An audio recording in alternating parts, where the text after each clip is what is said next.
time for us to do the Libra and Taurus, who is Friday is their day, right? So we're going to do them to let you know ahead of time.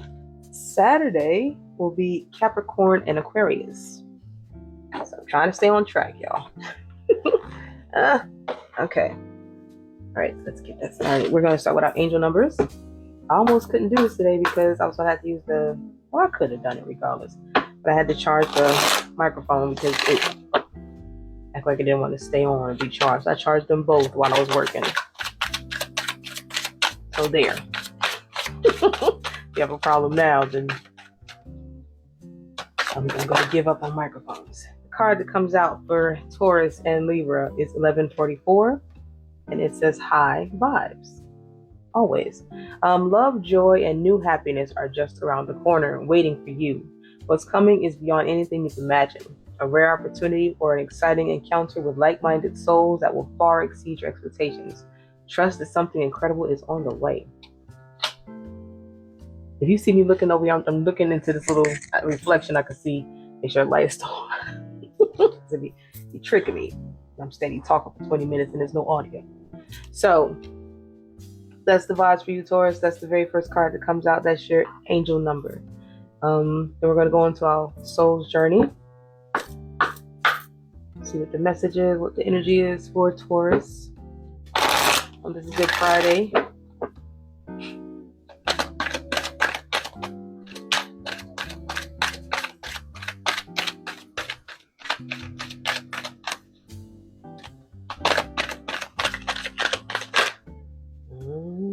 I'm going to take it. It is grief. It says, I understand that losing something is an opportunity to appreciate it. Let's see what we're going to say about that in the book.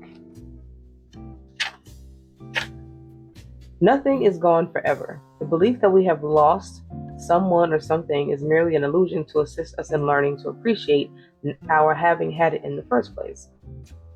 The emotion of grief and the sense of loss are absolutely real, but that is the point. The lesson of loss is not about the actual physical separation because the parting is temporary and illusory. Illusory? That has to be what it says. The point of the lesson is to acknowledge that the bonds of love never end and that we have not been abandoned. When you accept in your heart that you will be reunited with everything you've ever loved, it will give you the ability to move beyond your grief and derive something beneficial from the experience. To wallow in grief is to pass up the opportunity that you and your soul family have devised and learn nothing from it. Instead, allow your grief to take you to a place of deeper understanding. So if there's something that you have, or something or someone that you have lost, you know, everything happens for a reason. And even though it might be hard for you to accept that you had to lose something in order to learn that lesson, the point of it is to learn a lesson. To appreciate that whatever you had or whoever you had, what they want to hear, is that you think about the good times, not all the bad, even though sometimes in the bad there's a lesson too. So yeah, make sure that you use the lessons of grief to empower you, because we are high vibing. You're high vibing, Taurus, right? But it says you've got divine blessings coming, abundance, grand opportunities, synchronicity, faith, life purpose, and soul's calling. The card that falls out first is in reverse, and that is our 7 of Wands. And for some reason that really pisses me off, the way they did this illustration, because it's technically 4 wands that have been broken by the strong arts, but it's in reverse. The 7 of Wands is that whatever was causing you grief or this sense of emotional pain will not be successful. Like it won't last too long, because usually a 7 is like choices and different, you know what I mean? So this in reverse is like, nah, we're not sitting there in grief too long. So again, this kind of gives you the picture that even though there are things that are trying to hurt you and have you grieving for too long, it won't be for too long. It won't be something you have to sit in and wallow in. I mean, take the time to do so, but stand back up. All right, the rule is 3 shuffles, and then we pick up from the top, because we're not going to be here all day with you.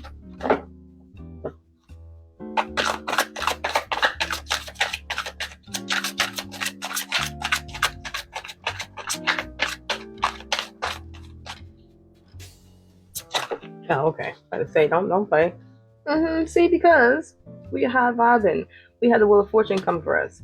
So once you get out of that whole grief situation and that sadness of whatever's hurting your heart, that pain, you got some good shit coming. And what it said, it said just around the corner. That's exactly what the Spirit said, just around the corner. So to clarify your Wheel of Fortune, it's a Hanged Man. Clarifying the Hanged Man is the nine of Wands. Definitely makes sense. So immediately what I heard in my head is that even though you're going to have this Wheel of Fortune coming in, when you're in this whole area of that grief, the Hangman is going to have you thinking that, nah, there's no way that's coming from me, because you're in that energy. You're not high vibing, right? So you're like, no. So it's going to have you're going to have to take time to think about what you went through and see it differently. Like, instead of seeing grief as like this big, heavy cloud, you need to realize that eventually there's going to be some sun. Because yes, we know you've been through hell. We know you have been through the bottom of the pits of the bottom of the pit of hell. We know that. But you are a Taurus. And what you always do is put your head down and you charge forward. Right? So, because we're coming for this Wheel of Fortune. As a Taurus, we love our pentacles. Okay? So you go ahead and let that little grief sit in for a minute. And you take the time to see the brighter side of it all. You know, that gold around her head gives, for me, like you realize that it's not as bad as it should be made to seem by other people. Because it's probably never you. It's probably people that are pitying, like sitting around. And I hate that I'm about to do this, but when my husband passed, it was a whole bunch of things that I was supposed to be sitting here just crying every day, all day, and just not going on with my life. I still had to work. I still had to take care of my daughters. I had to make sure they were okay. But everybody else wanted to be like, oh, are you okay? No, don't. I'm good. I'm dealing with my own shit in my own way. Do not pity me. You know what I mean? Been here. Been there. But I always got back up. I always get back up. I'm going to always get back up. So I don't see that grief as something that's stopping you. It's a little pit stop. The pit stops get boring. For you.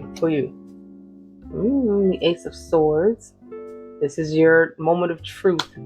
This is where everything becomes very clear to you that whatever it is you're going for and whatever is supposed to be coming to you and destined for you, it is all factual. Any thought that you have, any desire that you want to go get done, it is a truth. Speak it, mean it, manifest it, because it's coming. Wheel of Fortune already told us that. One more card.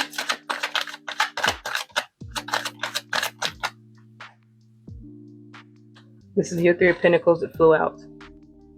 This is working with someone to get something figured out. This could be you coordinating. I don't know. On this one, I just feel like they're coordinating. There's a plan. This is like a secret. This is a secret mission. Like in the last time I pulled it earlier, this felt like therapy or like group healing. This feels like they're plotting. They're plotting on something. I don't know what it is, but because the one that's standing up on this side, he's got the face. I see him over here. He's like, yeah, it's so crazy. It just might work. I love it. Bottom of the deck is 8 of Swords. 8 of Swords is being bound and blinded by a truth. And I think that truth is that you once believed you had to stay in that place of grief. Instead of not believing that you have blessings and abundance coming for you, you were stuck here for a little bit. And instead of just because she's tied up here. So, like, imagine you got rope around here. Your hands are probably free. You just pull the fucking blindfold off, you know. But for a minute though, you were stuck here. You were like, "Oh, what was me, ass face?" So, ass face, face ass. Anyway, you know what I mean. So yeah, the Eight of Swords. So, but this never lasts. Because there's a plot going on here. I don't know, but that's what I got for our Taurus. Let's see what our Libra wants to talk about. Let's start with our angel numbers. I don't know. But for this one, I'm not going to use, yes I am, we're going to stay at the Tattoo Tarot. We're doing that. I was going to switch it up, but no, we're going to keep it right there because we're Venusian, so stay in the same realm of each other. Angel number for my Libra. I love a Libra. My oldest daughter's a Libra. My best friend is a Libra. I'm not a Libra.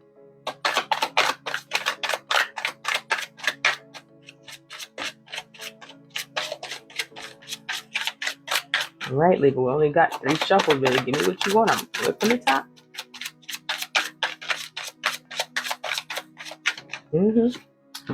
Okay.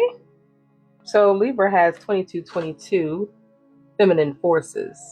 What up for you? While you have the strength to accomplish everything on your own, life is meant to be shared. Partner with the right spirit, and together you'll become an unstoppable force. Honor your commitments and value the people around you. Avoid judgment and focus on listening to build meaningful connections. Relationships, harmony, prosperity. I go that word again. Collaboration, patience, humility, support, and connection. Okay, Libra, what you got going on? What you got going on? Well, you might be strong, but you still need somebody to hold it down with you. Stop trying to be so masculine. Feminine force. Sometimes you don't have a choice, but you know what I mean? If you want to be feminine, but some of the masculine know we masculine. So we gotta keep on feminine and masculine. Yes. Anyway, your soul journey card for Libra.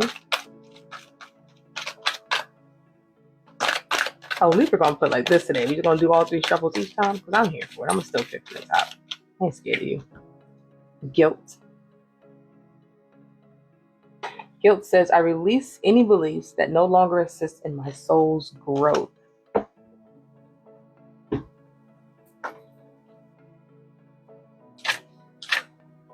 Guilt.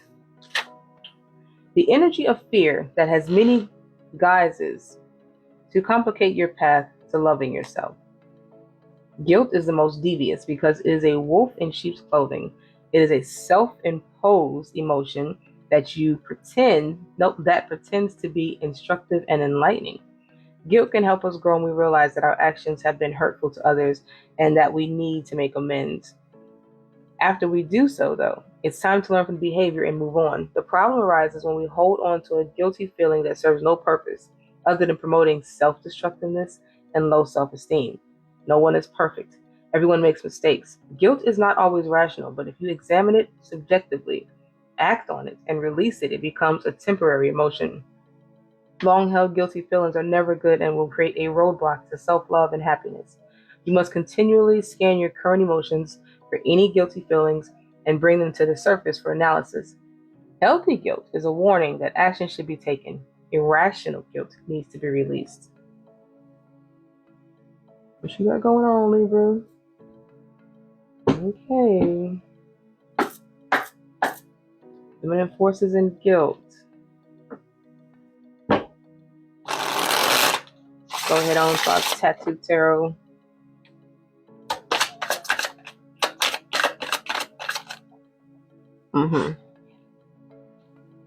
This is a 6 of Wands. Is that 6? That is 6 of Wands. That's pretty. 6 of Wands. Oh. By the 10 of Wands.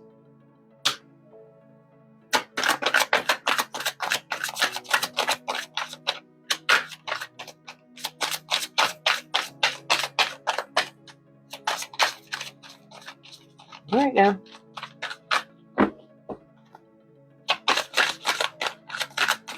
Look what we're talking about now.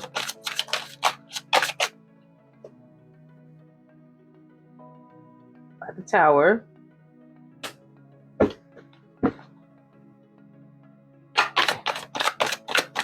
Oh, Tower's clarified by the Lovers. Hold on. The Lovers.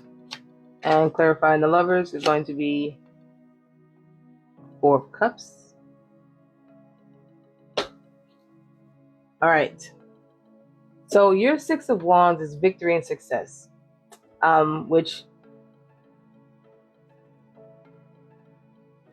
I want to say supports the fact that you are going to find a healthy connection, as your feminine forces are trying to get you to see that you are capable and going to receive that soon.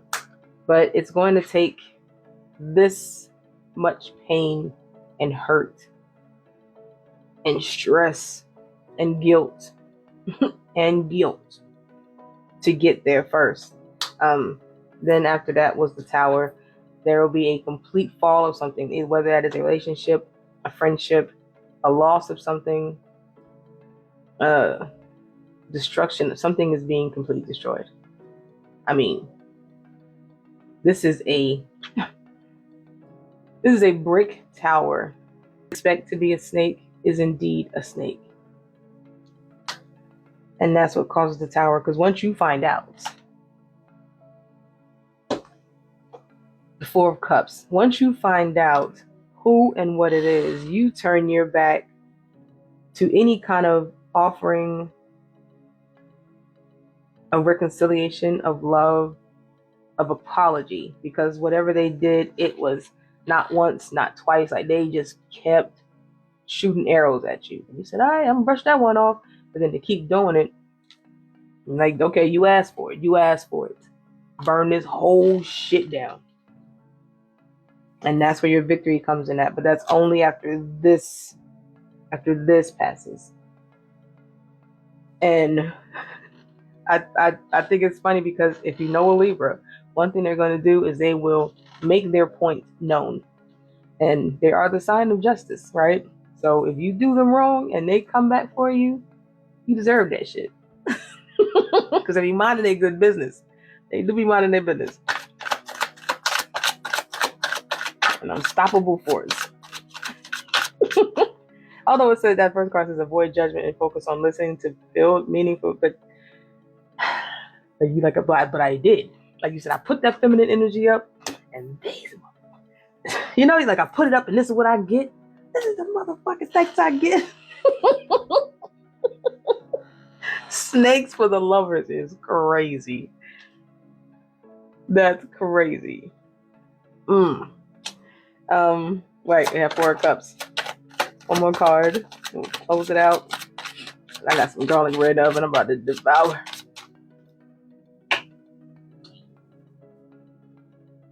This is the Fool.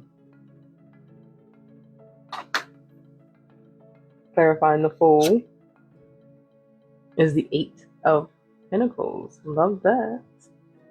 So after we burn down the brick tower, and we are now going towards this victory, there is something you're going to do that's going to be so out of your comfort zone. But that's what's going to bring forth that connection. Out of your comfort zone is going to be your feminine energy. That's going to be the feminine force that comes in, that allows harmony with somebody else. But it's going to take you to make a giant leap.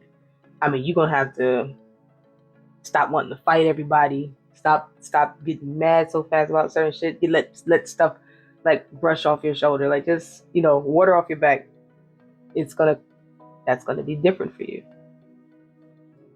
But in order to do that, to be victorious, you're going to have to get into this feminine force.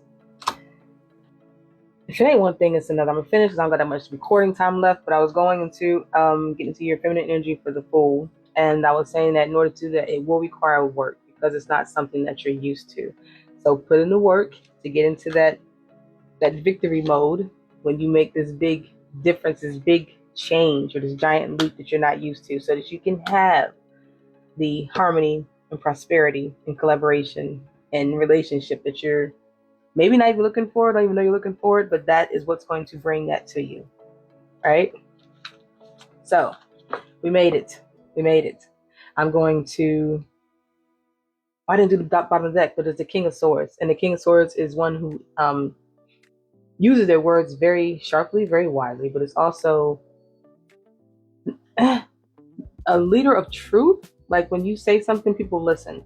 So whenever you go into your fool's journey and work on yourself to get into that feminine force, you're going to have to maybe speak differently, but still keep the way that you tell the truth and the way that you honor the truth and bring forth the truth with your words. You know what I mean? But if you can maybe learn to speak more gently, not be so harsh, or I don't know, soften it up if somebody don't like hard words.